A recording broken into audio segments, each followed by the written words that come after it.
අපි කතා කරන්න යන්නේ අලුතෙන් එන හින්දි ඩ්‍රාමා එකක විස්තරයක්. මේ ඩ්‍රාමා එකේ නම තමයි ඇල්ෆා. ඇල්ෆා කියන්නේ ඉදිරියේදී නිකුත් වීමට නියමිත හින්දි ඩ්‍රාමා එකක්. ඩ්‍රාමා එකේ සුවිශේෂීත්වය වන්නේ කාන්තා ප්‍රධාන චරිතය මත ගොඩනගා ඇති චිත්‍රපටයක් වීම නිසා. මෙම ඇල්ෆා චිත්‍රපටයේ කතාව ගොඩනගා ඇත්තේ ඉන්දියාවේ රහස් ගුප්ත බුද්ධි ඒජන්සියකට අයත් ඉතා රහසිගත කාන්තා කණ්ඩායමක වටපිටාවක්. ඇල්ෆා කියන්නේ ඒජන්සිය තුළ ඉහළ මට්ටමේ භයානක මිෂන් වලට යවන කණ්ඩායමක් තමයි හඳුන්වන්නේ. එම කණ්ඩායම හඳුන්වන කෝඩ් නේම් එක තමයි SPY කියන්නේ. මේ කතාවේ මැද හරියට වගේ යනකොට රටේ ආරක්ෂාවට විශාල අනතුරක් වෙනවා. ජාත්‍යන්තර ශස්ත්‍ර ජාලයක්, නව තාක්ෂණික අවි, දත්ත සොරකම් කිරීමක් වැනි ගැටලුවක් මතුවෙනවා.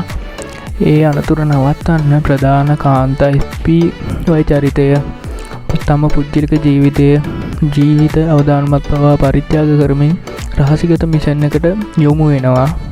මේ කතාවේ ඉදිරියට යනකොට විශ්වාසය ද්‍රෝහය අතර හැලහැප්පීම වෙනවා. රටේ වගකීම් පුද්ගලික හැඟීම් අතර ගැලහැප්පීම ඇති වෙනවා. එක වැරැද්දකින් සිදුවන විශාල ප්‍රතිවිපාක යන තේමාව ගැඹුරු ලෙස පෙන්වලා තියෙනවා මේ කතාවේ.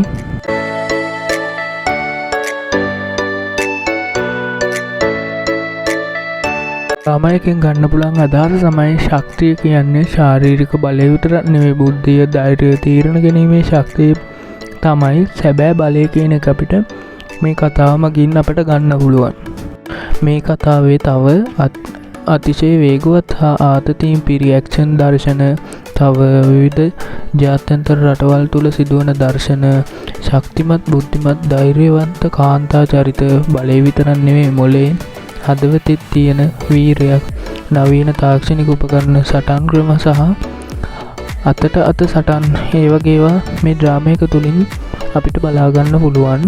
මේ ඩ්‍රාමා එක ඇක්ෂන් චිත්‍රපටි වලට කැමති අය, තව ටාගට් වගේ ඒ චිත්‍රපටි බලපු අයට, ශක්තිමත් කාන්තා චරිත මත ගොඩනගෙන ඇති චිත්‍රපට කැමති අයට මේ ඩ්‍රාමා එක හොඳ රසාස්වාදයක් ගෙන දෙයි කියලා බලාපොරොත්තු වෙන්න පුළුවන්. මේ ඩ්‍රාමා එක හැබැයි නිකුත් වීමේ හරියටම දිනයක් සඳහන් වෙලා නැහැ. ඒ නිසා ඉදිරියේදී නිකුත් වීමට නියමිතයි කියලා තමයි සඳහන් වෙන්නේ. එහෙනම් තවත් අලුත් වීඩියෝ එකකින් නැවත හමු වෙමු.